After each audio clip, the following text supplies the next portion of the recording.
साहेब काय म्हणणार, आज इथं जे कार्यालयाचं उद्घाटन आनंदराज साहेबांच्या हस्ते झाला, या कार्यालयामधून मुख्यतः कोणकोणते कार्य होतील? खरं म्हणजे रिपब्लिकन सेना म्हणजे खऱ्या अर्थाने ही एक आंबेडकरी चळवळ आहे आणि आंबेडकरी चळवळ म्हणजे सर्व गोरगरिबांचं, शेतकरी, कामकरी, कष्टकरी, मुस्लिम, दलित, आदिवासी सर्वांची दखल घेणारी ही रिपब्लिकन सेना आहे।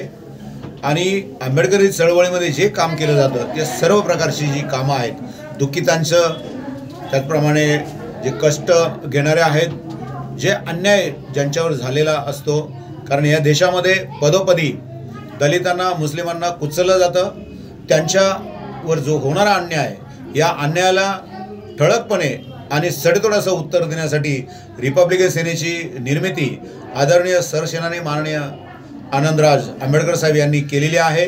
आणि त्या जोमाने तरुणांना जास्तीत जास्त याच्यामध्ये इन्व्हॉल्व घेण्यासाठी प्रयत्न झालेला आहे।